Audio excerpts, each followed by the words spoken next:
go first, right? Mhm. Okay.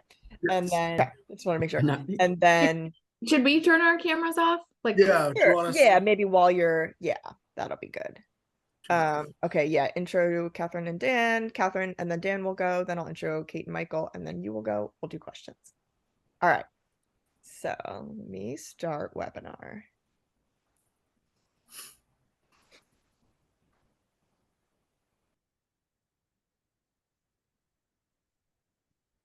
Good morning, everyone. Thanks for joining us. We're just going to wait a minute or two to let our attendees log in and get settled, and then we will get started.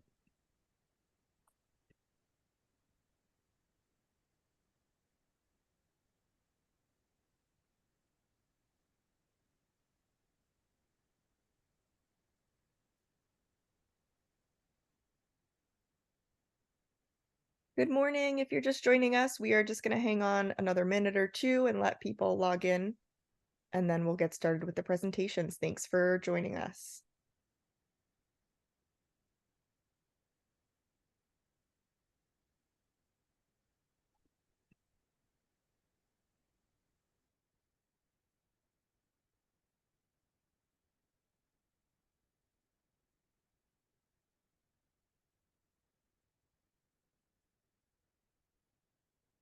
All right, so we're going to go ahead and get started. Good morning, everyone. My name is Alex Tarantino. I am the Preservation Delaware Education Committee Chair. I'm excited to be here this morning. Just want to give a thanks to all of our speakers today, and then, of course, our 2023 conference sponsors. A couple of Zoom instructions for attendees before we get started.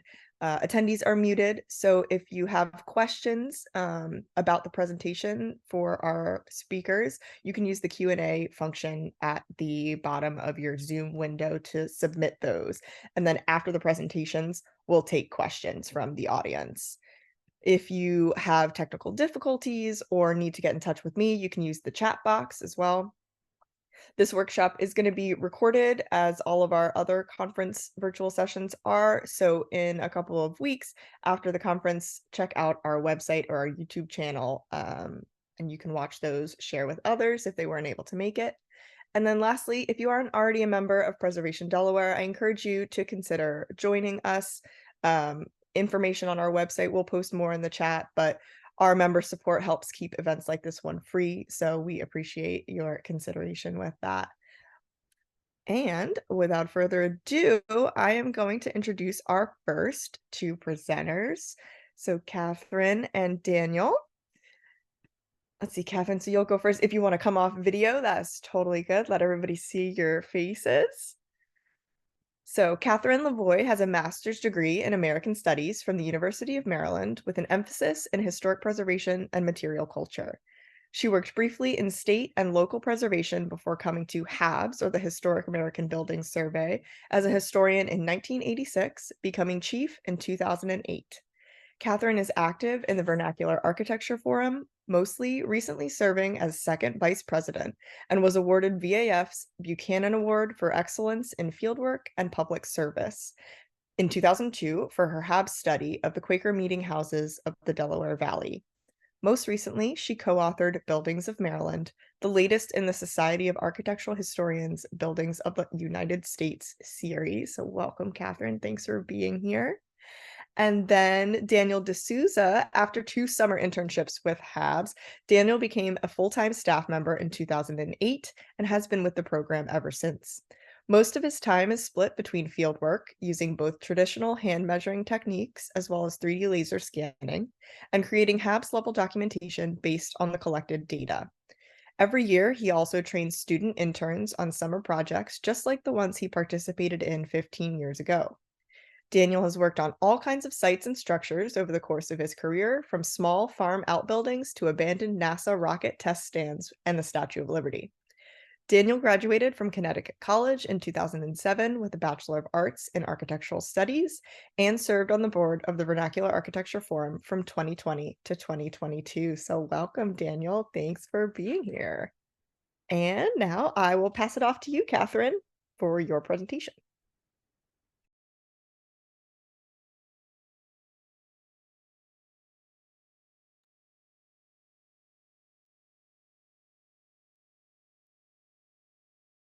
Oh, Catherine, I think you're muted.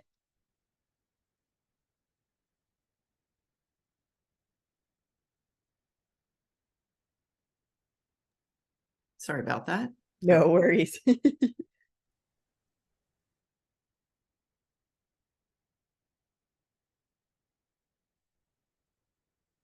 Oh, I think somehow you are muted again. It might be maybe a button that's getting pushed. Okay, I can hear you now. Great. Okay, looks like the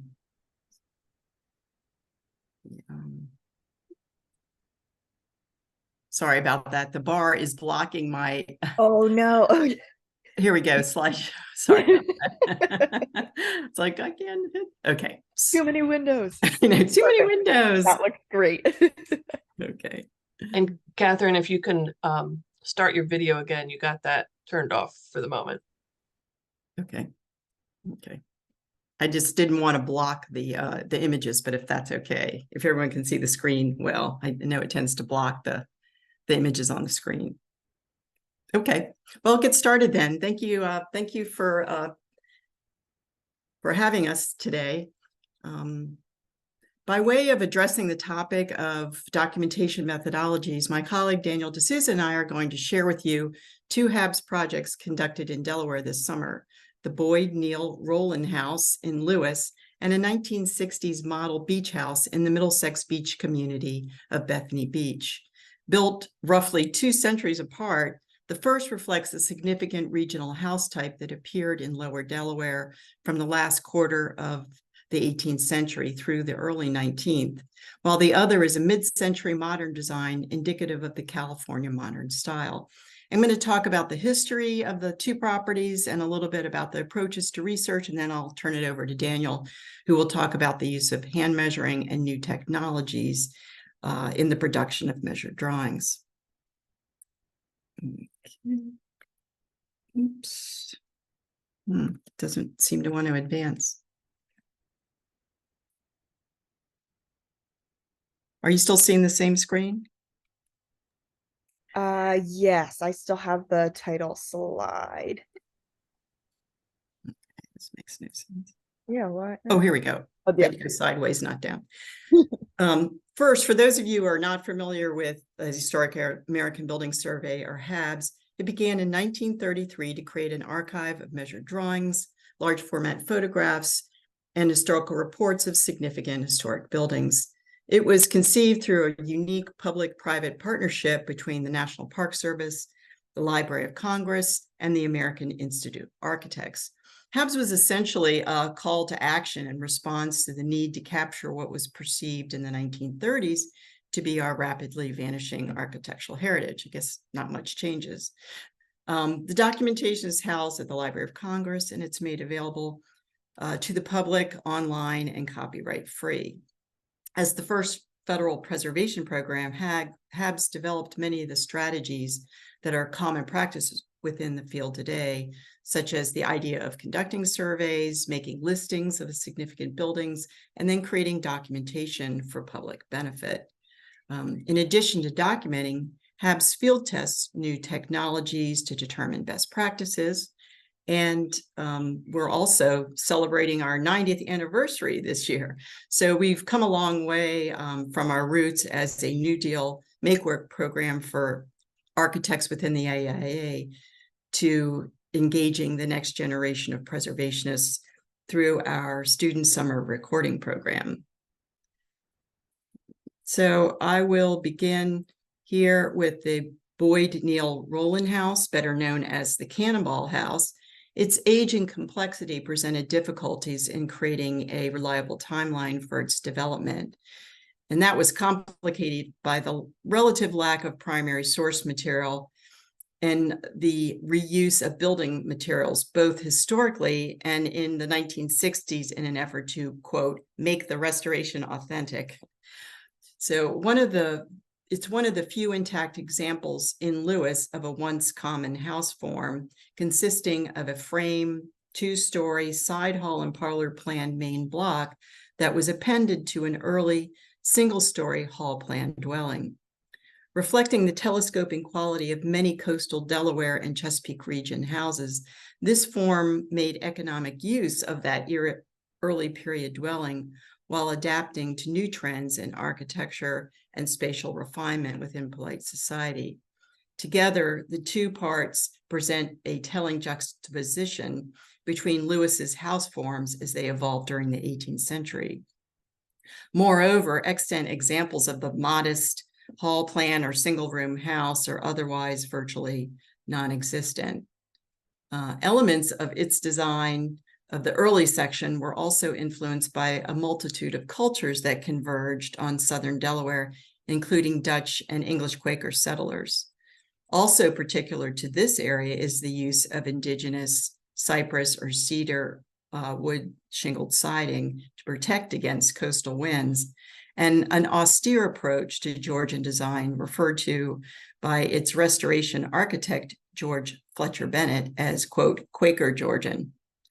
The Boyd Neal Rowland House is also closely linked to the maritime history of coastal Delaware, both for its survival of the 1913 bombardment when hit by British cannonballs during the War of 1812, hence the moniker Cannonball House, and as a residence for various Lewis river pilots who were crucial to maritime trade at that time. The preservation of the house was responsible for the formation of the Lewis Historical Society that went on to restore many other colonial structures, maintaining and preserving significant representative architectural forms, maritime history, and local lore. In creating reports, HABS outline report, we have looked at the evolution of the house over time and developed the context in which they were created through research and on-site analysis. It had been suggested that the early section of the house is what locals refer to as a quote-unquote scooter, and that's one of the many houses in Lewis that have been moved from one location to another. However, close examination showed that the main block was clearly built up against the older house, as evidence of the retention of the exterior shingles you can see there in the yellow and white. They're wonderful feathered original shingles. And likewise, the attic framing indicated that the original roof line had been extended twice. And you can see here the black arrows show you the various extensions of the roof to create the current salt box configuration. In so doing, the rafters had been reused and sistered together with others to span the greater distance. And you can see from the drawing how wonky those rafters actually are. The scant size and the rough-hewn condition of the framing speaks to the construction of a humble dwelling that reflected the modest income of its original blacksmith owner and potential builder. Both sections of the house exhibited the hewn timbers, pegged mortise and tenon joinery, and wrought nails indicative of the 18th century. However, the early section reveals the Dutch practice of using a square peg within a round hole for a tighter fit, as seen there in the upper right.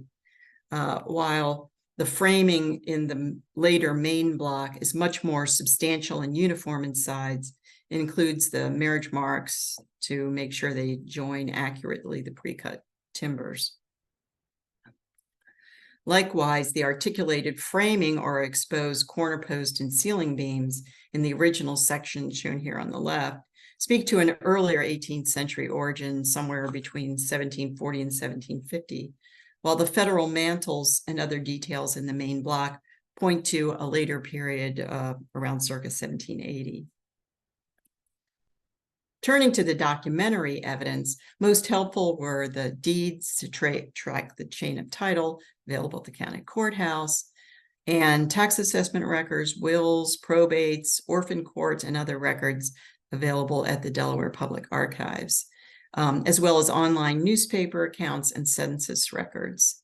National Register nominations also reveal other examples of this house form to confirm its popular use, help set a time frame for its construction, and revealed similar details to other houses in Lewis, suggesting a potentially shared house carpenter or a local understanding of building practice. Among the interesting documents uncovered was a Kent County mutual insurance policy that described the house in 1869.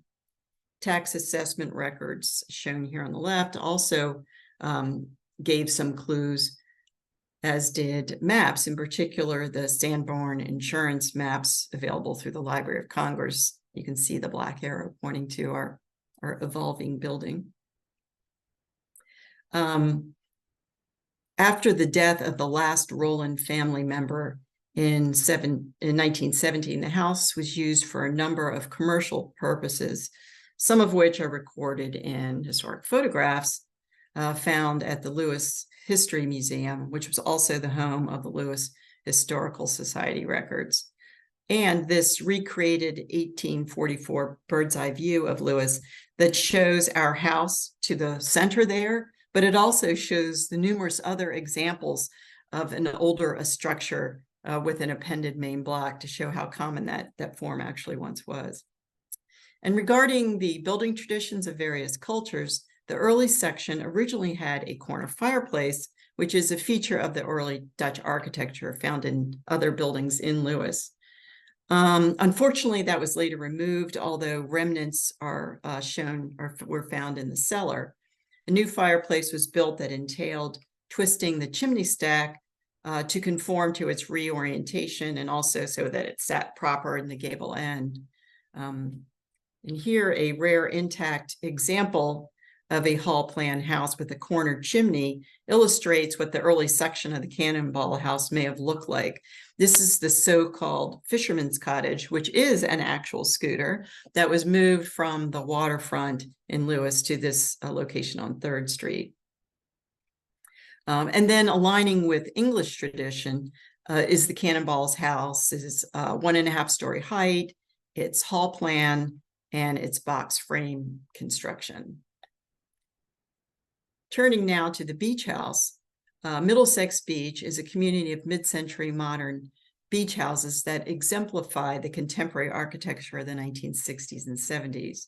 Most notably, they reflect the ideals and design aesthetics of California modern, as embodied by the celebrated case study houses and the merchant-built Eichler homes. They were designed to make modern design affordable to the middle class through the use of prefabrication and open space plans.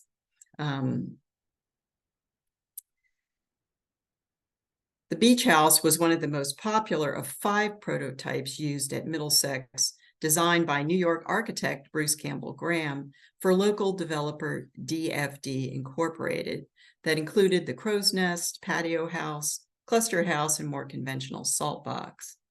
The houses combined pre-cut wood panels, T111 plywood, and post and beam construction to create an open multi-purpose space conducive to a family-centered casual lifestyle. Led by Thomas H. Fuchs and J. Simpson Dean, DFD Incorporated was perhaps the first to introduce modernist beach houses, cluster development, and condominiums to the Delmarva region. The beach house model, along with the crow's nest, is of particular importance, having won the American Institute of Architects' 8th annual Homes for Better Living Award. One of the AIA jurors called these houses, quote, possibly the best buy and vacation homes on the whole East Coast, and something rarely seen anywhere besides the West Coast. Built in 1965, this house was quickly purchased by its still owners, Carl and Helen Swanson, who have kept this house in pristine condition. The Swansons were alerted to the house by an article in the Baltimore Sun that covered the AIA award, sending a reporter and noted photographer Aubrey Bodine to capture one of the model houses. His images are shown here on the left. And the award was also covered by the Wilmington Morning News, as you can see by the article there on the right. Researching the recent past definitely has its advantages. While the builder and architect are no longer alive and there are no archives of their business dealings, I was able to speak to the architect's son, the owners of the property, and other early homeowners in the Middlesex community. It was wonderful to hear from the Swansons about how they found the house and their impressions of its strikingly contemporary design. The architect's son talked about his dad's particular interest in resort architecture and his relationship with Tom Fuchs. The architects, some of the early residents had promotional literature that they had kept, and newspaper searches also provided advertisements and other information. In terms of the context for the development, the period literature talks about factors that set the stage for such modernist designs.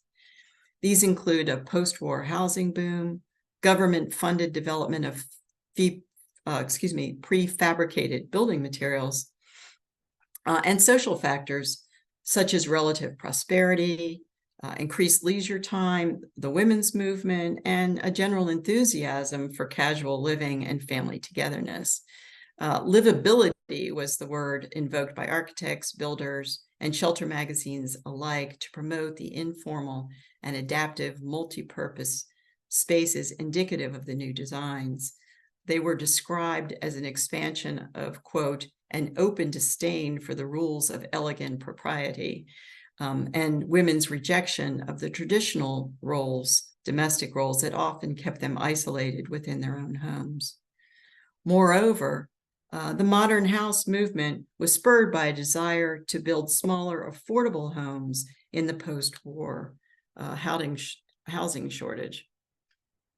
So, utilizing zones rather than individual rooms, the beach house combines a living, dining, and kitchen area separated by a screen porch and breezeway from a detached bedroom unit. Its open space plans create the illusion of space within a limited or very modest footprint while encouraging family togetherness, which was an ideal arrangement for a family vacation house. Among the defining characteristics of the beach house is the modernist embrace of the out of doors, sort of blurring the lines between the inside and out through the use of those fully glazed walls and a continuously low-slung roof line. Indicative of the casual lifestyle that they were meant to promote, the house actually sort of turns inward, exhibiting a blank wall to the street with an informal entrance via the screen porch to one side. Regarding local context, an article in the Wilmington Evening Journal probably says it best, proclaiming that the way out is on its way in at the ocean. The traditional vernacular cottages, beach cottages that had characterized the Delaware shore in years past, in particular Rehoboth and Bethany, were giving way to, quote, way out contemporary designs. And this trend was particular to vacation homes, as many home buyers were wary of modern design. As the article points out, quote, the summer home represents a contrast to the residence of most Americans who would not take the social or financial risks of a contemporary home in their hometown and yet can exercise their choice at the beach. And the article, as the article points out, a prime example of what, quote, the 20th century is doing to resort architecture. They highlight the beach houses designed by DFD, incorporated as manifested by our beach house.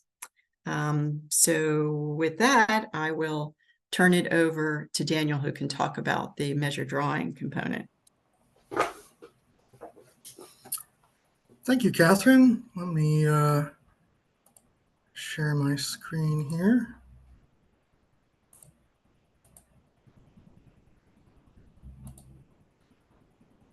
All right. So before I get into the field documentation of these two houses, I wanted to give you a brief rundown of the higher tech remote sensing systems that we use when we're on site. And yes, we do use technology. We even use them to create extra digital products like video fly-throughs and animations, though the end goal for us is always the production of accurate measured drawings.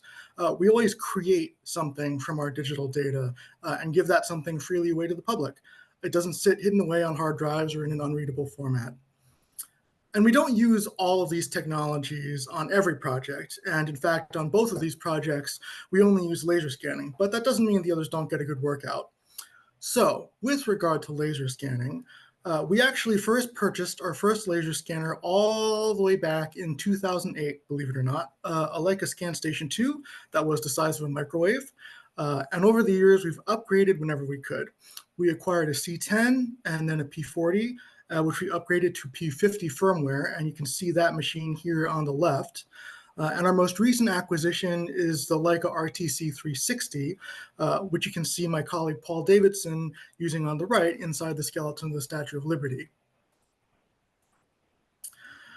We frequently combine our scan station data with total station data to improve the accuracy of our control networks, particularly with large structures, and we use GPS data to geolocate our sites. We operate a Leica TS16i with a CS20 field controller, and for GPS, a Leica GS16 GNSS Grover with RTK capability. And of course, we also use photogrammetry. This isn't actually HDP's, this is actually HDP's second phase of photogrammetry. Before my time, in the 80s and 90s, HABS was using film photogrammetry to document the facades of large buildings like the Lincoln Memorial. Laser scanning does that job now, but we've been using digital photogrammetry since the 2010s to fill a different niche, documenting highly three-dimensional objects like sculpture and statues, or textural surfaces that we want excellent detail or color information on, like rough laid stone facades. At first, we used DSLRs like you see on the left and center here, and now we use primarily fixed lens point and shoot cameras like the Ricoh GR3 and the Fujifilm XF10. And we use scale bars made by Cultural Heritage Imaging, CHI, that are calibrated to 1/10 of a millimeter. Anyway, that was just to give you some background, since some people still think that we only pull tape measures and hand ink drawings on Mylar.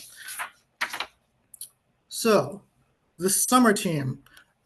This summer, we were able to hire 2 architect interns through an organization you may know called NCPE, the National Council for Preservation Education. Elizabeth Clapp, who's shown here on the right next to the cannon, worked with us last summer and came back. And Avery Dunavant, who is on the far left, was new to the program. Because we ran these projects back to back in the field, we had Elizabeth and Avery work on them together instead of assigning one to each. Even though we only get 2 months with our interns, we try and walk them through the entire documentation process from soup to nuts. We take them out into the field and have them operate our remote sensing equipment, as well as do some hand measuring and teach them how to field note and record metadata. And then back in the office, they learn how to process all the data that we collected, cleaning and registering and coloring point clouds. And of course, once that's all done, they work on creating HABS drawings. So, Cannonball House. The Cannonball House was the most complicated of the 2 sites that we had, but was the first one that we tackled. This is an exterior 3/4 view of the fully assembled and clean point cloud with color data attached to it. Because of its complexity, it also had the larger scope of work at the outset. The drawing set was to include all of the floor plans, including the cellar and the attic, all elevations, at least 2 sections, details, and a site plan. The drawing scope dictated the scope of the fieldwork, which was to scan all of the interior spaces of the house, as well as the exterior, all outbuildings, and the site to the perimeter roads and the parking lot. We also were able to detail all the doors, windows, staircases, fireplace mantles, moldings, etc. So if we were to attack this without using laser scanning, we would start the interns on sketching a site plan and the floor plans and elevations, and then form measuring teams to measure them by hand. With laser scanning, we jump right into it, and we begin by walking the site and figuring out where we're going to set up the scanner in each space and where to place targets to tie each scan position to the next. We do continue to use physical black and white targets to tie our point clouds together because we find it results in higher accuracy and it gives us a concrete way of checking for errors in cloud alignment. In this image, showing a cutaway of the first floor, the yellow labels show target positions and the unlabeled cyan crosshairs show where the scanner was set up. Working this way requires a little more forethought when you're in the field because you have to think through how best to place targets and how to tie all of your stations together. For example, take this screen capture of a colored point cloud from the view of the laser scanner. This house is an active museum filled with artifacts and exhibit cases. If it were an empty room in an abandoned house, we could scan a room in 1 or 2 stations with maybe 3 targets. But we had to navigate around this case. So we ended up needing 4 stations to capture the entire room. And you can also see 4 of the black and white targets in this image, as well as several more that are out of shot that you can't see.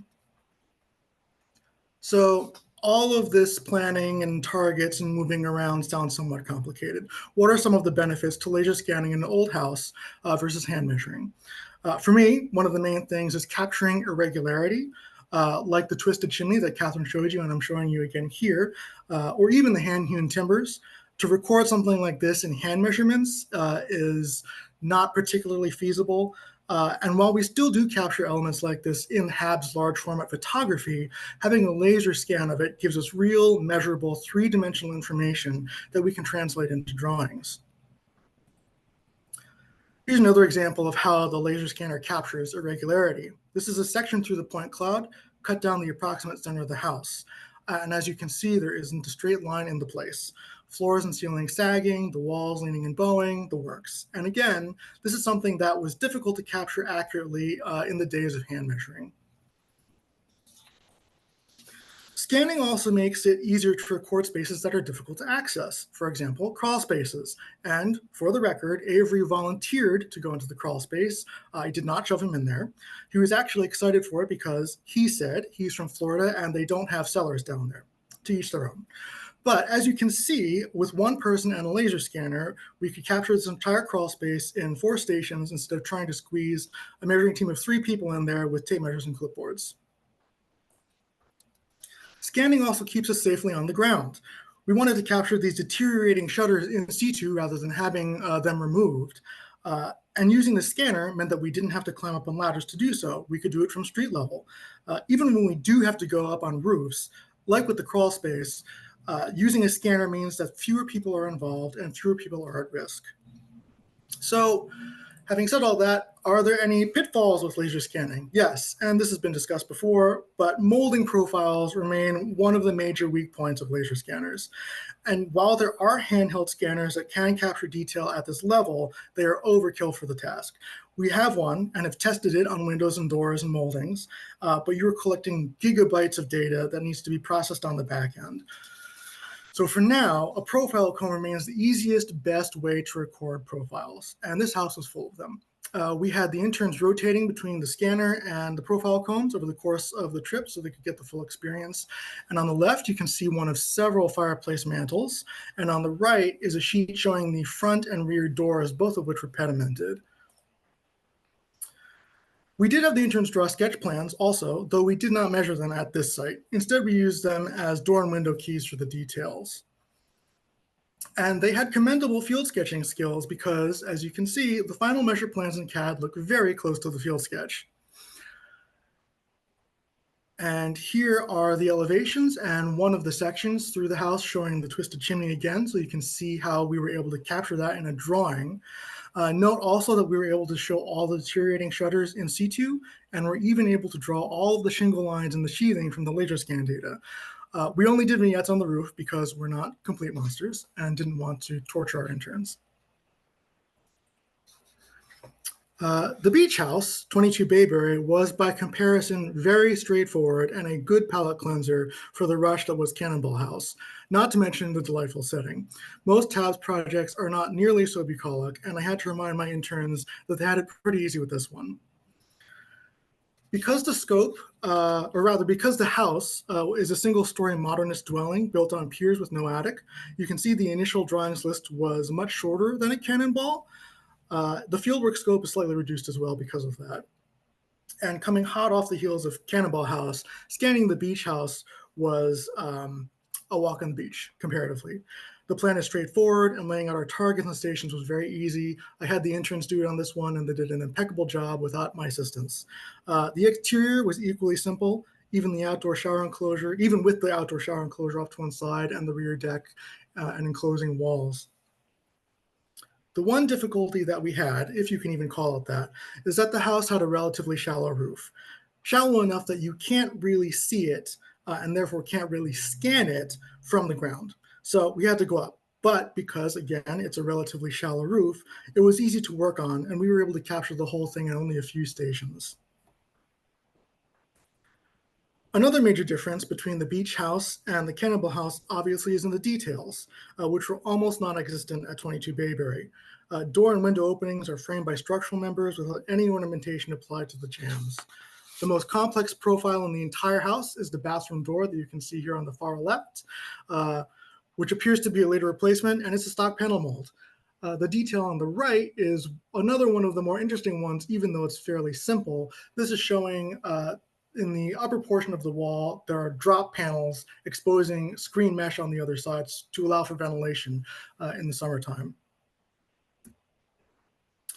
By the end of the trip, things had gone so well that we were almost running out of things to do. And so, unlike a Cannonball House, I ran the interns through the paces of measuring and recording the floor plan by hand with a tape measure, as you can see here. They did a very good job, and they were not fans of measuring floorboards. We were also fortunate on the back end with this project with time, and were able to produce many more drawings than we initially planned. This is a floor plan, which was part of the original basic scope, floor plan, a few elevations, maybe a section. But in the end, we drew all the elevations, including interior wall elevations, which you can see here on the right, along the inside screen passageway, multiple sections, and as you can see on the left, a complete site plan of the house. And that's it for the field work on these two sites. I'll hand it over to our next two speakers now. Awesome. Thank you so much, Daniel, and Catherine. That was really, really fascinating and so cool to see that you all are here in Delaware documenting things. So let's see. So next up, we're going to have Cate Morrissey and Michael Emmons to talk about their similar documentation work, but with CHAD at the University of Delaware. So give you a short introduction here, introduce you to both Cate and Michael. So Michael Emmons is Assistant Director and Senior Architectural Historian at the Center for Historic Architecture and Design, or CHAD, at the University of Delaware, a research unit that engages in historic preservation projects throughout the Mid-Atlantic and beyond. He also teaches in the Historic Preservation Program at UD's Biden School of Public Policy and Administration, including one of the program's core courses, Theory and Practice. Michael is Preservation Delaware's Vice President for Newcastle County and serves on the Education Committee. And then let's see. Oh, I see. Daniel, would you mind, could you stop sharing really quickly and we'll see if that allows, there we go. Sorry, Zoom is doing its thing. There we go. Okay, perfect. And Catherine Morrissey. Cate is the Associate Director at the University of Delaware's Center for Historic Architecture and Design. She's an architectural historian who holds a BA in History and Art History from the University of Michigan, an MA in Urban Affairs and Public Policy with a concentration in Historic Preservation, and is currently a PhD candidate in Preservation Studies at the University of Delaware. She teaches courses in architectural documentation, vernacular architecture, and methods in historic preservation for the Historic Preservation Certificate Program at the University of Delaware. Additionally, she currently serves on the board for the Vernacular Architecture Forum and the Newcastle Historical Society, where she serves as secretary. So Michael and Cate, thank you so much for joining us. Thank you, Alex, for those great introductions. And we're really excited to be joining Preservation Delaware for this conference and to be presenting with our colleagues from HABS to discuss some cool historic buildings here in Delaware. So last summer, our research center was invited to visit this historic house in northern Delaware, not far from the Pennsylvania line, to evaluate it for documentation because sadly, it was slated for demolition. When we arrived on site, what we encountered was a complicated building, as you saw with the presentation of the Cannonball House just a few minutes ago, promising to tell lots of stories from different time periods if we could unravel its mysteries. For example, the left portion of the house, as seen here, was built in stone, while the right side was wood frame. But we wondered which side came first. Inside the house, the mysteries deepen. For example, the stone section of the house, which we assumed to be the older than the wood portion, contained no stairway to the second floor. So if we were correct that the stone section was built first, then how did the residents get up to the second floor before the wood section and its stairway were added? The stone section of the house also featured front to back rooms, but unlike other houses with such a layout, only the front one had a fireplace arranged at an angle, while the small rear room had no surviving heat source. There were also different types of saw marks on the overhead joists at the ceilings, which indicated very different eras of building. In short, our preliminary visit here seemed to indicate that the house had evolved a lot over a couple of centuries, and it would be a real challenge to figure it all out. And that is what is actually typical. Most of the historic structures we document here in Delaware and beyond also contain multiple phases of building and renovation, and so each one tends to offer up a puzzle, requiring careful study and research to solve. So these puzzles described by Michael can be very challenging and sometimes very frustrating, but they are also one of the most exciting and rewarding parts of our work. To tell you a little bit about CHAD, it was originally founded in 1984 in response to rapid development in northern Delaware. The main purpose for the center at that time was to document and record as many threatened historic buildings and landscapes as possible prior to their demolition. The established documentation program at CHAD was modeled after the Historic American Building Survey we just heard about. Over the years, CHAD has dramatically expanded our research program to include many types of historic preservation and architectural history work, including historic district surveys, nominating historic properties to the National Register of Historic Places, and some National Historic Landmark nominations, which I think a little birdie told us we have 2 that might be approved very soon. And we also research and write broad historic context and reports and do so much more.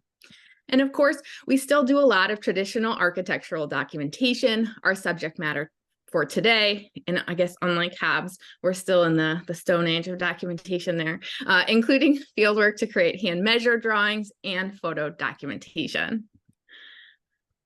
So to figure out the history of any building or site, we generally use the same basic 4-pronged approach.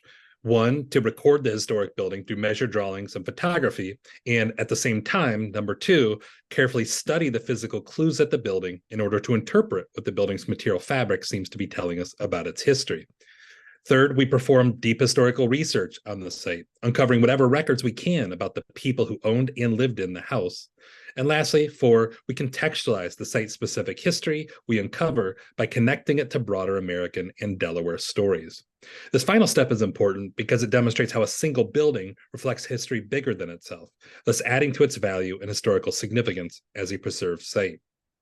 To return to our house in northern Delaware, we decided that to better understand the site, we should draw its primary floor, the first floor, as well as the cellar underneath the stone section. The slow, deliberate process of creating measured drawings is important, not only to create a lasting record of the building, but also because it allows us to carefully study its material fabric, the stonework, the beams, the nail types, the saw marks, and lots of little architectural clues that can hint at the date of a building, but also how it changed over time. To create floor plan drawings like we're doing here, we first identify a spot on the building that is our 0, in other words, a home point for all subsequent measurements. We then hold the measuring tape at that spot, picking up any feature we deem important to have on record, including, of course, window and door locations, stairways and their steps, fireplace stacks and their openings, structural posts or columns, and partition walls, but also the more subtle clues I alluded to earlier, such as patching or cuts in wooden floorboards, ghosts in the plaster where a wall might have once existed, or seams in brick where an addition was made. But one of the biggest payoffs for measuring this building wasn't subtle at all. As we measured the first floor, we soon realized that the stone half of the house, which we presume to be the oldest part, only contained 3 stone walls and not 4 as you'd expect. On this drawing, the stone walls are thicker, darker hashed lines. Why, we asked, would there not have been a 4th stone wall? Could it be that the stone section was actually built butting up against something that had already existed? Yet all physical evidence in the current two sections suggested that the wood frame portion was newer than the stone section. For example, among several other things, the saw marks in the two sections are pretty telling. The joists in the stone section seen here were hand hewn into beams, which you can see on the top right with the chop marks in the wood, and then they were pit sawn in half to make smaller joists, and you can see the pit saw marks in the bottom photo.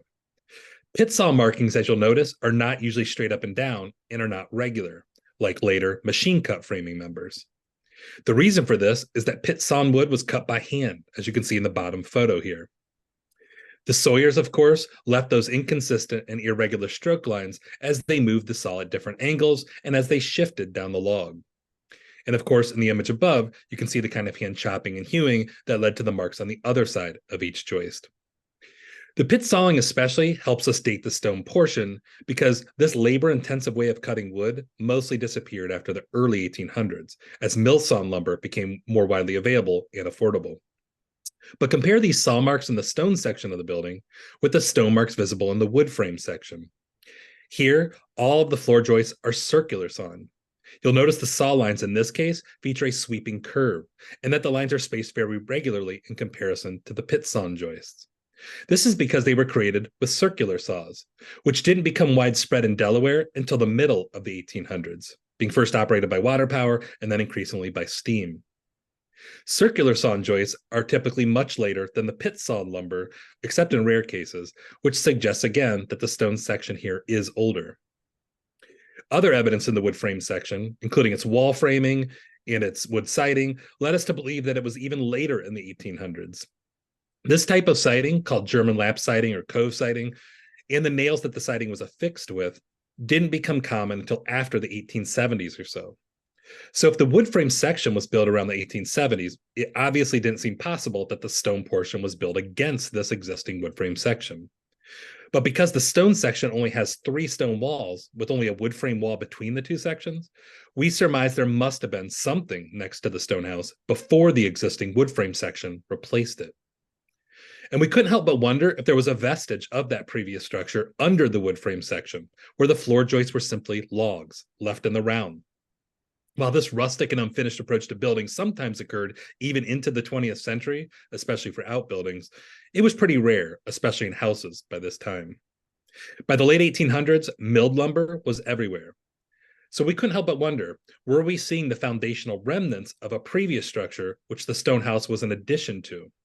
We could only hope that the research might help us piece the story together. And so, as Michael said, our next step was to turn to the documentary record. And in doing so, we sought to balance the material evidence with the written records and hopefully solve some mysteries along the way. At just about every site we research, we start with a title trace or chain of title, like Catherine mentioned earlier. A title trace starts with the current owner of a property and goes backward through time, establishing a chain of ownership, linking each successive owner of a property together through deeds. We often use historic maps when they exist to, quote, check our work, making sure the names that appear on the deeds align with the names on the historic maps. Typically, I'm most excited to get back to the 19th or even 18th century owners of a historic property to begin to pair up changes in ownership with the material evidence we see at any given property. For this house, I knew I had to get back to at least the 1830s, but I must admit those pit sawn joists perplexed us. Could this house date to even earlier than the 1830s? After we have established a titles trace, we start to track down related archival documents. Other records we look at are tax assessments, wills, probate inventories, census records, newspapers, and if we're lucky, orphans' courts. Deciding where to go next is an exciting choose-your-own-adventure style research project. For me, sometimes the decisions I make depend on what the deeds say. Did a deed reference a division of the property that was willed from one person to another? Sometimes these will divisions contain interesting descriptions of the property, but other times they are short, terse documents that shed no light onto our mysteries. But In this case, I was most excited to follow two research paths. The first question I needed to answer was, who was Uriel Pierce, the man who purchased the property in 1841 and who was described as a mason, which seemed relevant. And the second question I had was, what did the tax assessments say about the construction materials of the house? The answers to these two questions, when combined, solved one of our first puzzles. So tax assessments were collected on the taxable property holdings of property owners about every 12 to 14 years. They recorded information about the property owner's holdings, including the acreage, the material of the dwelling, as well as occasionally recording other taxable property. These records are generally available from the late 18th into the middle of the 20th century, but the information they contain varies greatly. With my title trace completed, I turned to the available tax assessments for Brandywine 100 to find the owners of my property. Starting with the 1797 tax assessment, Isaac Grubb, who owned our property at the time, was assessed as owning a very large property totaling 450 acres, containing a stone house, 9 tenement log houses, and 2 old log barns. With properties that large, especially with so many dwellings, it is always difficult to say, just based on the tax assessment, which dwelling is which. Was ours the stone house, or one of the mentioned log tenements, or perhaps it just wasn't built yet? In the 1803-04 tax assessment, Grubb's holdings reflected a similar property, 440 acres of land with 1 stone house and kitchen, an old log barn, 8 log tenements with the qualifier added 2 or 3 almost down, reflecting the very poor condition of some of the log houses. It is likely that during the first quarter of the 19th century, Isaac Grubb began to sell off tracts of his 440-acre farm, along with the log tenement houses that remained on the various subdivided parcels. In 1828, Isaac sold a 50-acre tract of land to his son Nicholas, who was described in the deed as a house carpenter. Unfortunately for Nicholas, but fortunately for us in our business of entangling historic house mysteries, Nicholas died less than 10 years later intestate, meaning he left no will, and he had 5 minor children at the time of his death. The legal documents generated by Nicholas's death, a probate inventory, and an orphans court record helped us answer our biggest questions about when the house was built and the sequencing of the pieces. After Nicholas Grubb's death, his 1837 probate inventory provides a small glimpse into life at the farm. His personal property was modest, reflecting items necessary to run a small farm. But unfortunately, the probate was not a room-by-room inventory in which the appraiser lists the items found in each room of the house. However, the probate inventory did contain a few locational references, including that there was wheat in the ground, hay in the barn, and there was a lot of sundry tools located in the cellar. Located in the cellar. This was our first house clue. This notation made in passing is important because it reveals that a cellar existed at the property by the time of Nicholas's death, likely referring to the cellar under the stone section of the dwelling, which was the only portion of the dwelling that had a cellar at the time of documentation. However, this was the only clue contained in this document. The next step was to drive to Dover to track down the orphans court record for Nicholas Grubb. For those of you not familiar with these documents, the orphans court appointed guardians to orphans and minors who were historically children under the age of 14 years old when their parents passed away. For researchers, the orphans court records are often very helpful documents because these records contain a written description of the property, including a discussion of the buildings and occasionally their condition, and if you are lucky, they contain a map of the subject property. Contained in Nicholas's valuation was a description of the property. It was 54 acres of land containing a dwelling house, partly stone and partly log, along with a frame barn.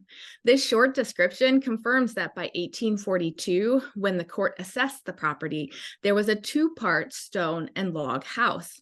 It is unlikely that the stone portion was constructed on the property after Nicholas died, so the stone portion of the dwelling was built prior to his death in 1836.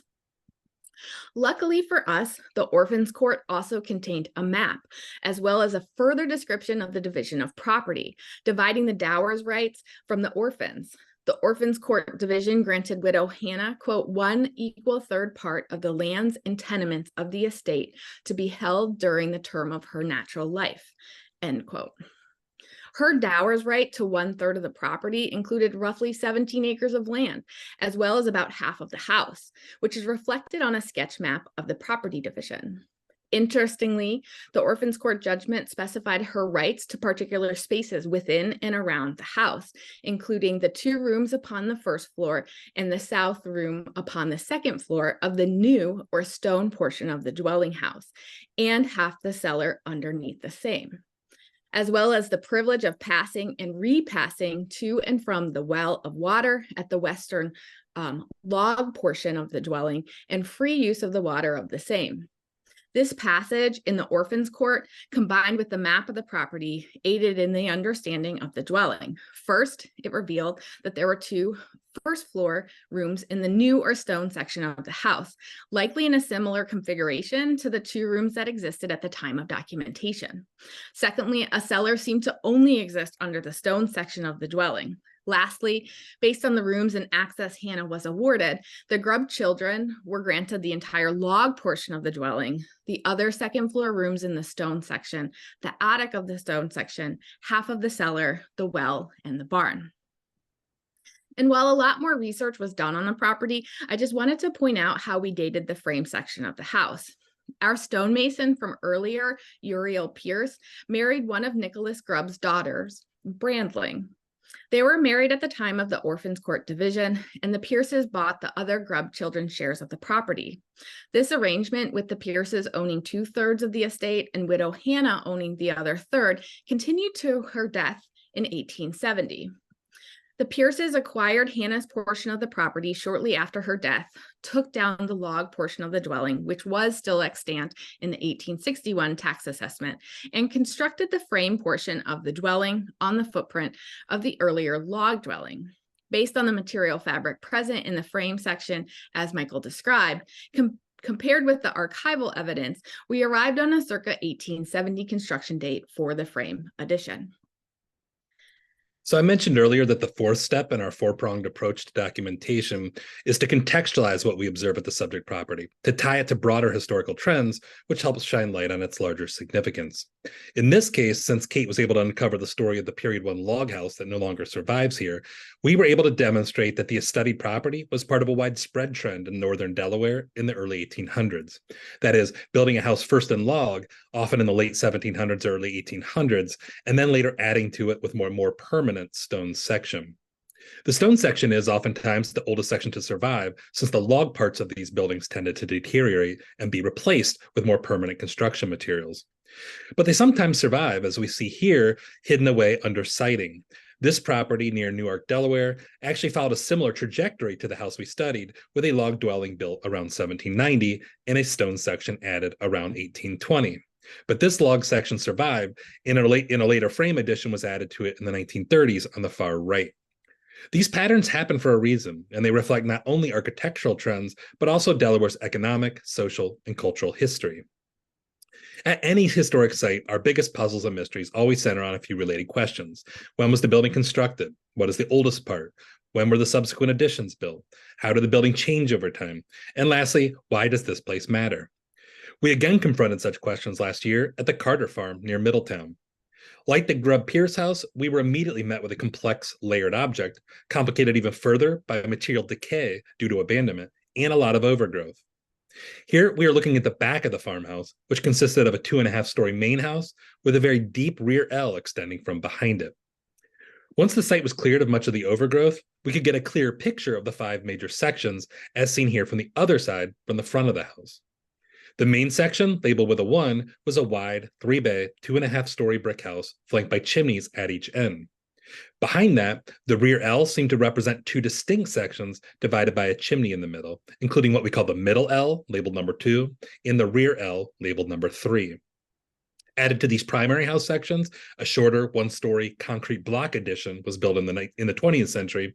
And peeking out in this photo to the left of the main house, label number 5, you can see a small barn-like attached timber frame, workshop, or shed building.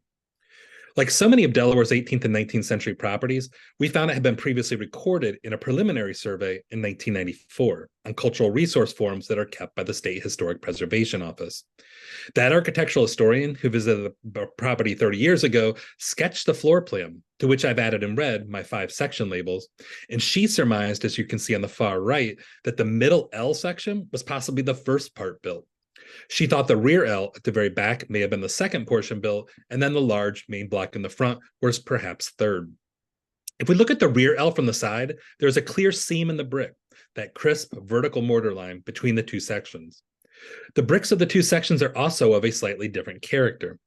These both indicate that the sections are indeed built at different times. Looking from the other side of the building, we see a similar seam, confirming the conclusion that these are 2 different building periods. However, during our first detailed inspection, Cate noticed something critical. Just down the wall, at the junction of the larger front section of the house and the middle L, the bricks first appear to be of a different character, but upon closer inspection of this junction, there is actually no seam at all. The appearance of differentiation is just an illusion caused by discolored brick staining and deteriorated mortar.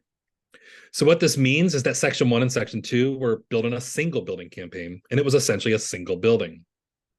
And because we felt the front section dated to the middle third of the 19th century, we began to suspect that the rear L section, which I previously labeled number 3, was possibly the oldest original section.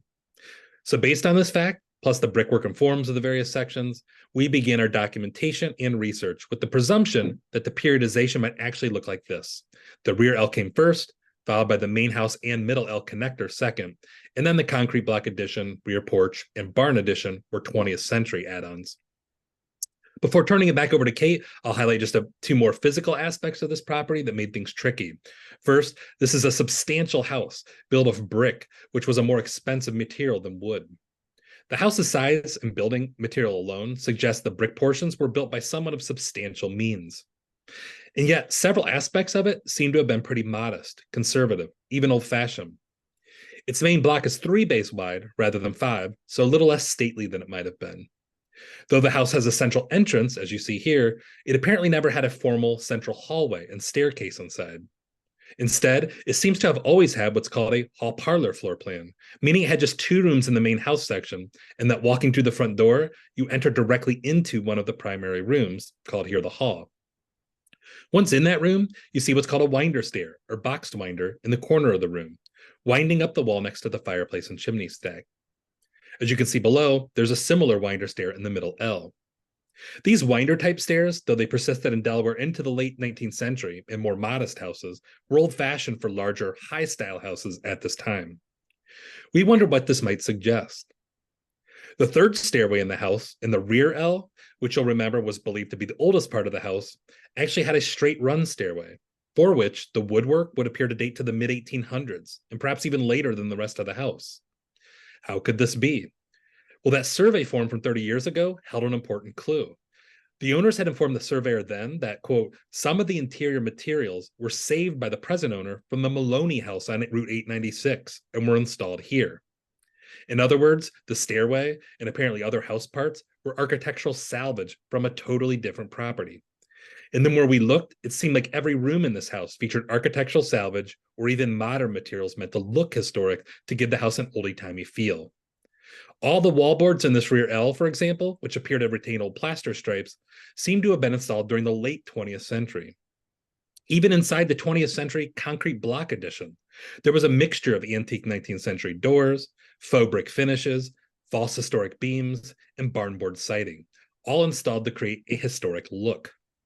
The house's entire interior had clearly undergone a major renovation during the 1960s or 70s, which really made it complicated to figure out its stories from the material fabric alone, especially when the materials were fake historic. So we knew the research would be important here. So much like at our first property, our first step to unravel the mysteries of this house was to establish the chain of ownership. This chain of title was relatively simple, and we were able to quickly take it back to the early 19th century when 2 tax assessments were available for Pencader 100. In the 1822 tax assessment, the owner of the property at the time, James A. Bayard, was assessed for owning 2 properties in Pencader 100. Property number 1 was roughly the same acreage as our property and contained a brick dwelling. This was our first reference to a building, or at least part of it. We had a suspicion, as Michael mentioned, that part of this house might date to the 18th century, pressing onward, or really rather backward. I turned to the 1803-1804 tax assessment, in which Bayard still owned the property, which also had a brick dwelling. So this placed the brick house on the site nearly 20 years earlier. Continuing backward with the deed trace, we located 2 very exciting deeds. Typically, deeds do not describe the actual buildings on the property. Instead, they often contain sweeping statements of legalese. But when James A. Bayard purchased the property in 1800, there was a notable description included in the deed granting Bayard, quote, a certain plantation or tract of land situate in Pencader 100 in the county of Newcastle, aforesaid, with a brick messuage, which means dwelling roughly, mill, and other improvements. Now, the date of construction of our building was pushed back another 3 years. Continuing backward with the title trace, the next sale of the property occurred in 1790 and contained the exact same clause, with a brick messuage. We indeed had an 18th century house. While the preceding deed transactions from the rest of the 18th century did not mention the brick dwelling, we did find one earlier archival record that helped us more firmly date the earliest portion of the house. The owner of the dwelling in the 1780s, William Clark, died in 1785, which triggered the generation of several archival documents, including a probate inventory and a sheriff's sale advertisement. Clark left a will in 1785. He bequeathed to his daughter Anne, my dwelling, plantation, and mill, with all the appurtenances thereunto belonging, confirming that there was both a dwelling and a mill on his plantation by 1785. The probate inventory of Clark's estate does not contain locational information, but does confirm Clark's position in society as a wealthy landowner with several high-valued items. At the time of his death, we also learned that Clark was an enslaver. He enslaved 17 persons, a high number for a single site by this time in Delaware. Though we won't have enough time to appropriately elaborate on this history, telling the story of enslavement on this farm and recognizing the contributions of the enslaved persons to this landscape, and even possibly the construction of this surviving brick house, is an important part of the history to discuss. Lastly, in 1789, the subject property was sold at a sheriff's sale. This sale was advertised in the Delaware Gazette and described the property as containing, quote, a brick messuage, mill seat, and plantation situate in Pencader 100, end quote, revealing that the brick house, now the rear L, was present in 1789 and almost certainly existed by the time of Clark's death in 1785. A colleague of ours, Wade Katz, has continued to research the site and has found a newspaper reference from 1752, which described the presence of a brick dwelling. Currently, it is unknown if a portion of the extant building that dates to that time, or if it's a different building that doesn't survive. Hopefully, we will learn more about that soon. The last thing I wanted to say before turning this presentation back over to Michael for the last time was, despite all of this research and being able to date at least the oldest portion of the house, the archival records remain silent on the occupants of this space. This brick house that symbolized wealth and prosperity was utilized as a tenant house or an investment property for over 200 years. William Clark, who lived there in the 1780s, was likely the last owner-occupant of the house until the 1970s. As for tying this house to larger context to highlight its significance, Cate already mentioned the history of enslavement she uncovered at the property. To have 17 enslaved persons here makes this a large plantation for northern Delaware, a significant outlier, in fact. Though this is difficult history, like she said, it's important to tell these stories and preserve parts of these properties that embody them.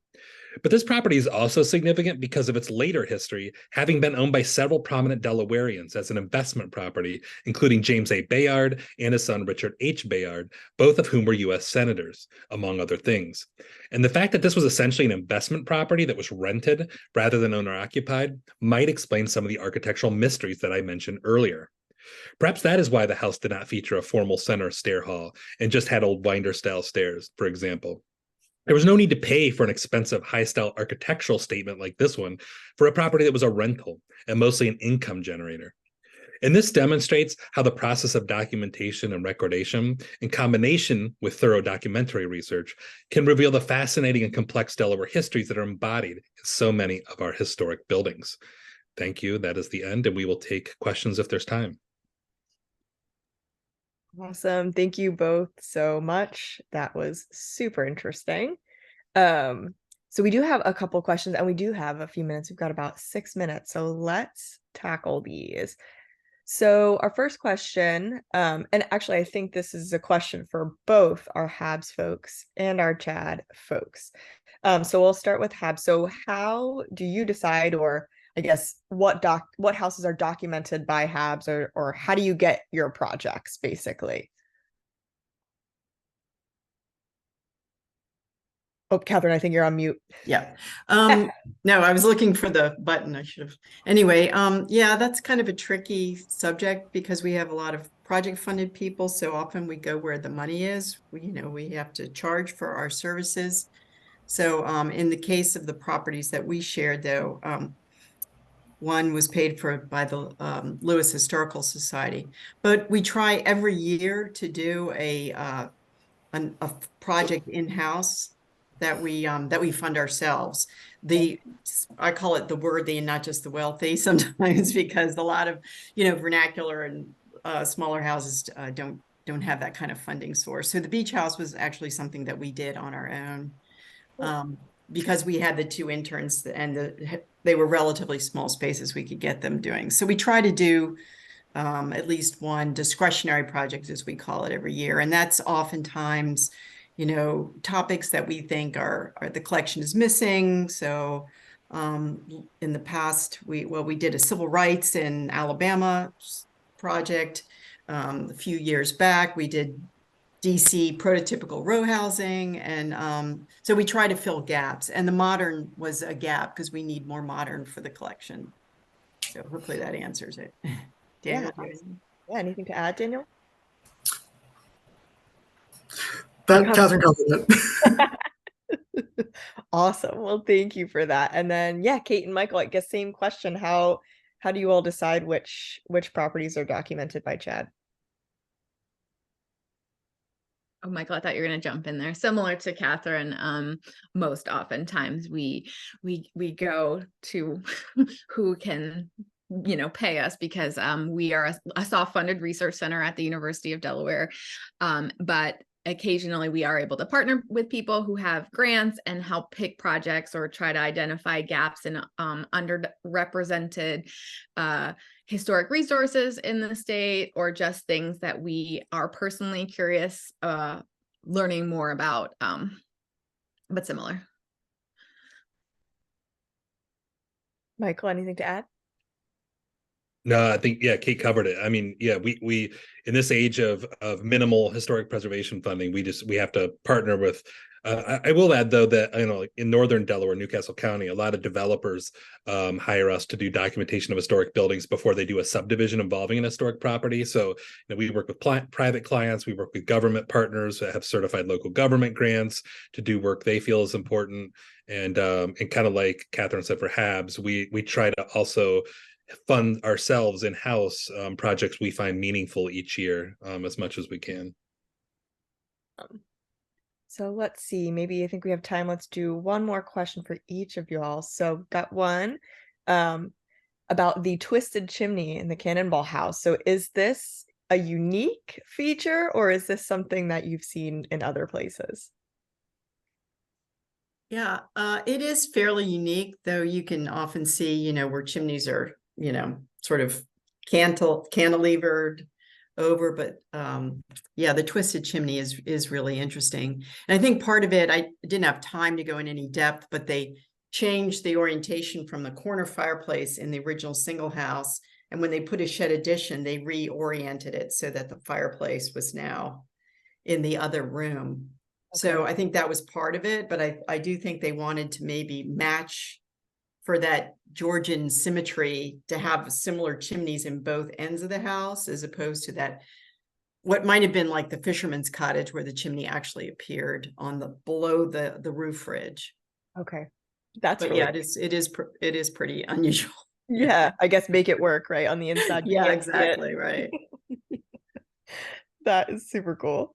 Okay, so let's see. Question for Cate. What are some of your strategies when you hit a dead end in a chain of title research?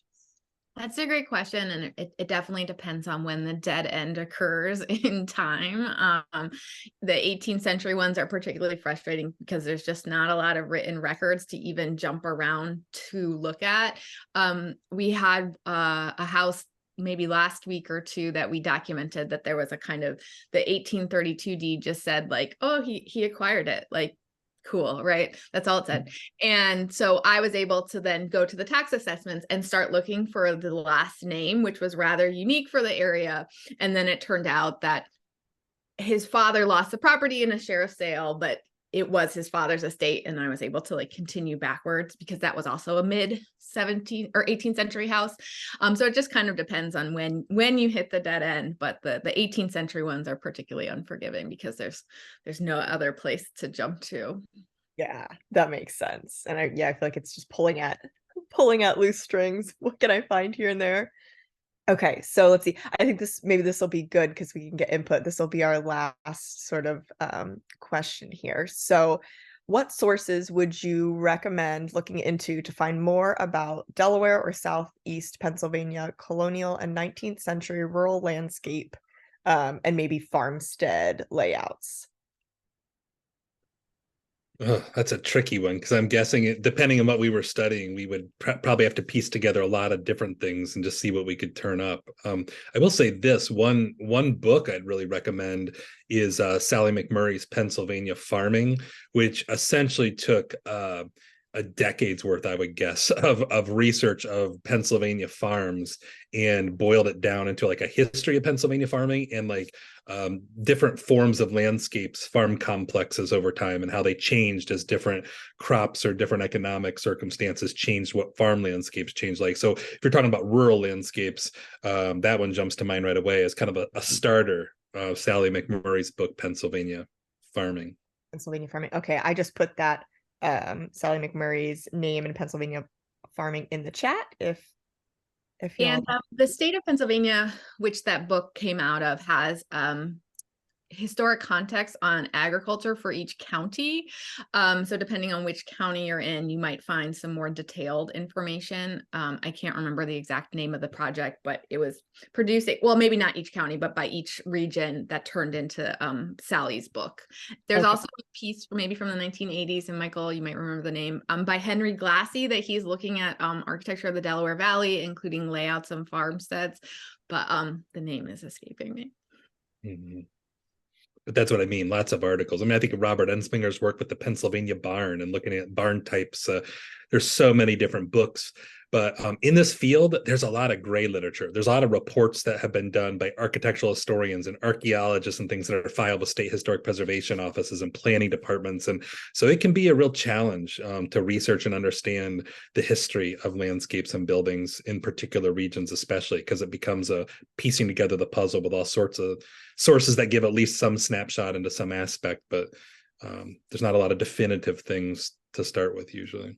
Right. Okay. So then maybe a first step would be to go to your state historic preservation office, or send them an email and see, what suggestions they might have for different records that could exist, or a local historical society could probably recommend some of the same things. And then I posted both links to the HABS website and CHAD's website. I think those would be great places to start too. You can kind of take a look at their collections and different guidelines and things like that. So hopefully that's helpful. But yeah, also, if anybody has questions, info@preservationdE.org, you can email us, and if we don't know the answer, we can put you in touch maybe with somebody who might. All right, so I think that's time. Thank you all so much again. Love the presentations. I miss field work, so this was fun. This was fun for me. I hope everybody enjoyed it as well, and I think they did. So thank you all again. Really appreciate your time and your being here. And I guess I'll just say for our attendees, hopefully you can join us for our next and last virtual session of the day coming up here at 10:30. So we're going to close this or close this Zoom down so our next speaker can log on and get settled, but then we'll reopen it so you can use the same link that you used to get into this one to access that. Join us at 10:30. And hopefully, if you haven't seen it already, you can join us at the Painted Stave tonight in Smyrna. We will post more information in the chat, but you can also find it on our website about registering for that. Awesome. All right. Thanks, everybody. Thank you. Thanks, Alex. Thanks. Thank you.